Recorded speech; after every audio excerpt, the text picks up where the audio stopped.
Okay, so now we're talking about the 5 pillars of Al-Islam. Remember, we said it's the foundation upon which Islam sits, right? Or is based upon. So I'm going to mention one of the traditions from the Holy Last Messenger Muhammad, peace and blessings be upon him, wherein he speaks directly about each of those 5 pillars, okay? So he mentions what the 5 pillars are, and then we will talk about each one of them, and we will mention lines from the Holy Quran that substantiate why these particular pillars are pillars, why we have to observe them, okay?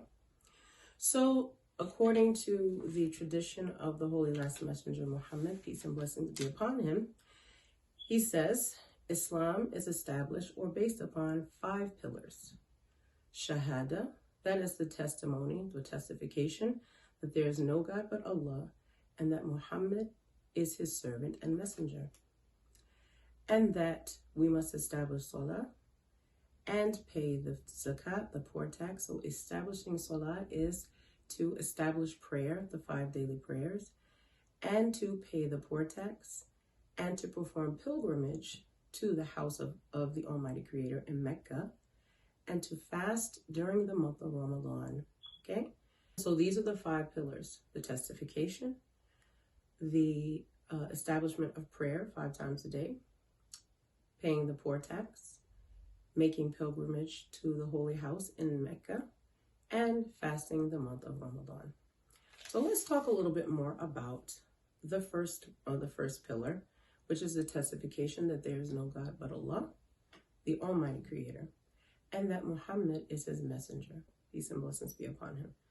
So how do we know that this is something that we have to do? Well, first of all, when we're talking about Allah Ta'ala, the Almighty Creator, saying that he has perfected the deen for us, if you can imagine, whenever you give instructions, whenever you want someone to learn something or practice a particular thing or be proficient in a particular thing, what do? You give them instructions. You teach them how to do it. You send them a guide or an instructor, someone who is very well proficient in that particular thing, and that person will then teach other people how to do the same in the same exact fashion.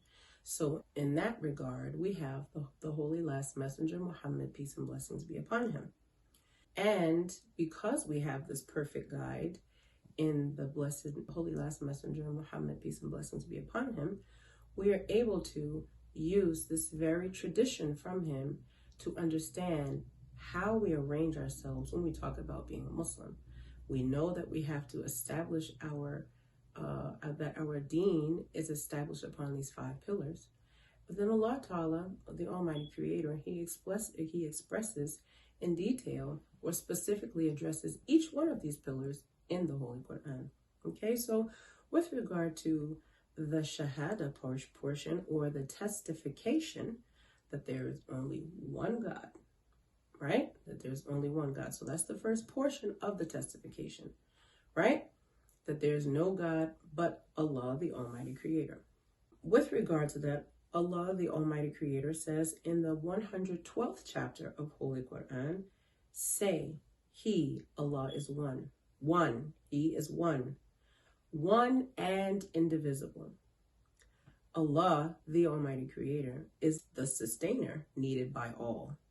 This is the entirety of the 112th chapter of the Holy Quran.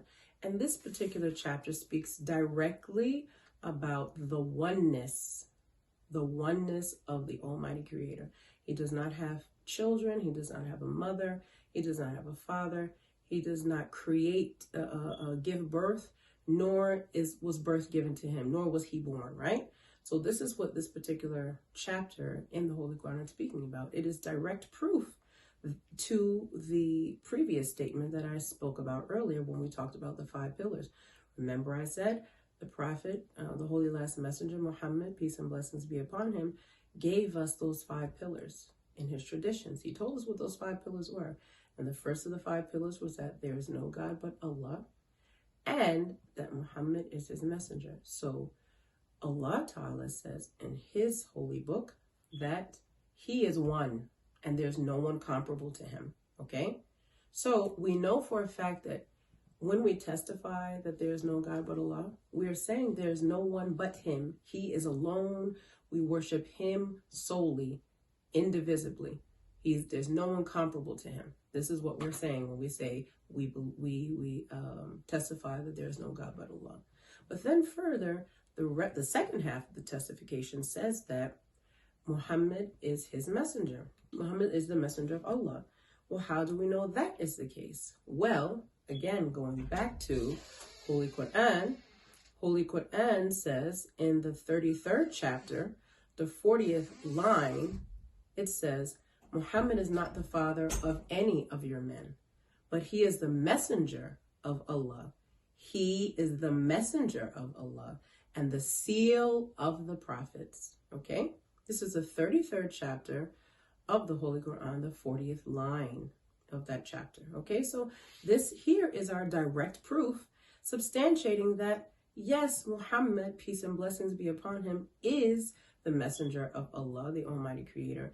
And furthermore, he is the last of the prophets, the last of the messengers, the last of the instructors or the guides that the Almighty Creator has sent to mankind to give us the proper instructions of how to live and conduct ourselves.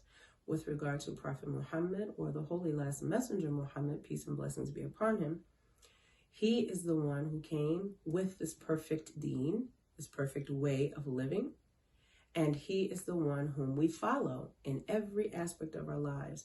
That is called the Sunnah, or the traditions of the Holy Last Messenger Muhammad, peace and blessings be upon him. And from those holy traditions comes the very proof that I read earlier, which outlines each of the 5 pillars. So we've covered the first pillar. The first pillar is testification. And what do we testify as Muslims? We testify that there is no God but Allah, Allah being the Almighty Creator, and that Muhammad is His messenger. Okay? There is no God but Allah, Allah being the Almighty Creator, and that Muhammad is the messenger of Allah. Muhammad is the messenger of Allah, peace and blessings be upon him. So that is the first of the 5 pillars.